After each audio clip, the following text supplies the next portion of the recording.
최재성 민주당 의원은 지금 더불어민주당의 일본 경제 침략 대책 특위 위원장이기도 합니다. 일본 경제 침략 대책 특위, 이름이 조금 살벌합니다. 아무튼 이런 특별위원회를 만들어서 민주당은 지금 일본에 대한 비판을 쏟아내고 있습니다. 최재성 위원장과 이 위원들이 오늘 외신 기자들을 불러놓고 기자회견을 했습니다. 그런데 외신 기자들이 질문이 더 재밌습니다. 외신 기자들의 눈에는 최재성 의원이나 민주당 의원들의 모습이 좀 국제 기준으로는 이상하게 보인 모양입니다. 아무튼 최재성 의원은 오늘 강한 말들을 쏟아냈습니다. 이런 말을 했습니다. 자국 기업의 피해마저 당연시하는 태도에서 가미가제 자살 폭격이 이루어졌던 진주만 공습이 떠오른다. 일본은 경제 전범이 되지 않기를 바란다. 실상을 들여다보니 전략물자 통제 부분에 있어 일본은 심각한 후진국이다. 유엔 안전보장이사회 제재위원회에 회부할 것을 우리 정부에 요청하겠다. 어쨌든 세계경제 파괴로 일본의 이런 경제 침략이 이끌 거다, 이런 요지인데요. 자, 이 말을 듣고 외신 기자들은 어떻게 생각했을까요? 이날 참석했던 외신 기자는 15개 매체에서 30여 명이 참가했고 내신 기자들까지 포함하면 60여 명이 왔다고 합니다. 그런데 최재성 위원장은 경제 침략이라는 표현을 5번 썼는데 동경올림픽 개최지를 비판하기도 했습니다. 자, 동경올림픽이 1년 남짓 남은 지금 과거사에 대한 인정과 진솔한 사과가 없는 일본에 평화올림픽의 자격이 있는지 묻고 싶다. 심지어 후쿠시마 농산물에 대해 거짓으로 강변하며 자국민들마저 외면하는 식품들을 전 세계 올림픽 참가 선수들의 식탁에 올리겠다고 한다.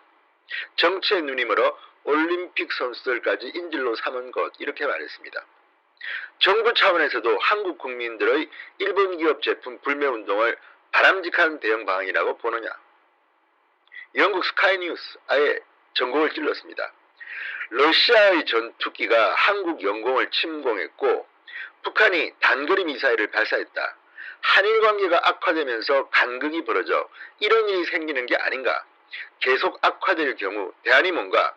정부가 이렇게 감정적으로 계속 싸울 것인지 외교적으로 정상회담을 통해 해결할 부분도 같은데 문재인 대통령에게 아베 총리와 회담하도록 건의해야 한다는 여론도 있다. 영국 스카이뉴스 기자가 아주 날카로운 질문을 했습니다. 자, 홍콩의 사우스 차이나 모닝 포스트지.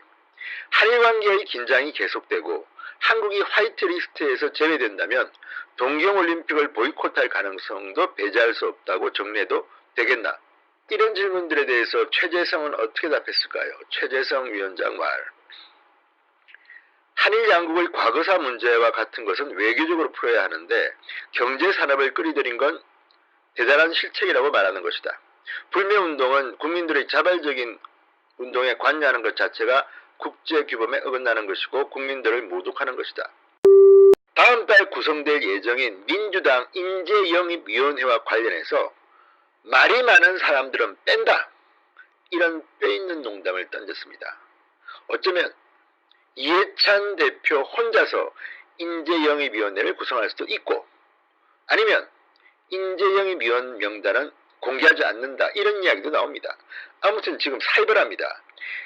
공천이 가까우면요 부자지간도 형제지간도 없다는 말이 나올 만큼 권력의 처절한 암투가 시작됩니다. 지금 민주당은 문재인 대통령 눈치를 봐서 조심하고 있지만 공천이 가까울수록 문재인에 대한 반란도 일어날 것으로 보입니다. 자, 이해찬 대표는 아시다시피 대표적인 친문 인사입니다만 이 뼈있는 농담 속에는 특정 인사들을 겨냥한 것이라는 말이 나옵니다. 양정철, 백원우를 겨냥한 말이랍니다. 매일경제의 분석이 그렇습니다. 양정철과 백원우가 누굽니까? 양정철은 문재인의 오른팔이라고 할 것만큼 복심으로 불립니다. 지금 민주연구원장을 맡고 있고 국회의원을 한 적도 없는데 지금 그 밑에는 현역 의원들이 줄줄이 부원장으로 있을 만큼 파워가 셉니다. 그리고 백원우는 재선 의원 출신입니다. 청와대에서 민정비서관, 민정비서관이죠. 예. 민정수석안에서 비서관을 지냈습니다. 자, 재선 의원이 비서관을 하는 경우는 드뭅니다. 그렇지만 백원호는 했습니다. 그리고 지금 인재 영입과 관련해서 민주연구원 부원장을 맡고 있습니다.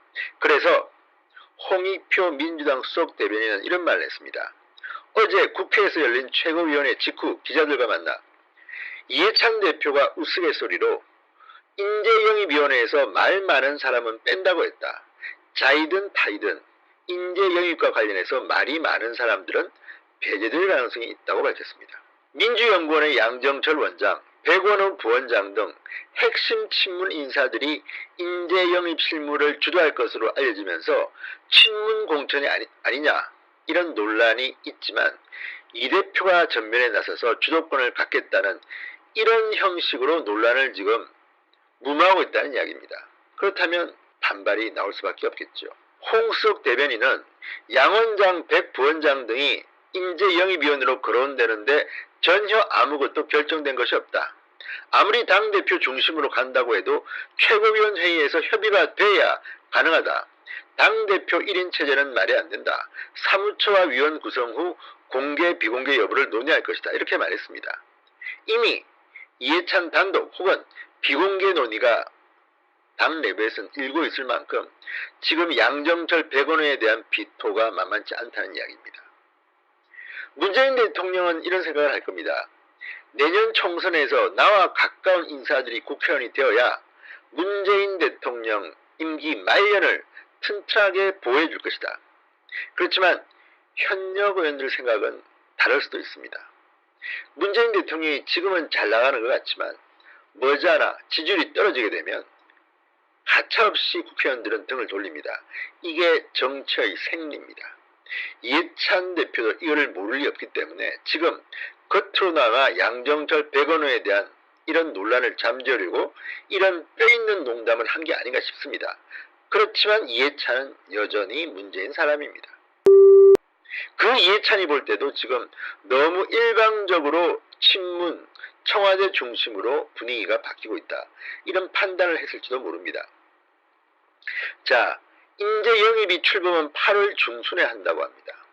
당초 7월 말에 하려고 했는데 한일 갈등 국면인데다가 선거에 치중한다는 비판을 우려에 미뤄지고 있다. 이렇게 설명합니다. 그렇지만 이것을 곧이곧대로 믿는 사람은 없습니다.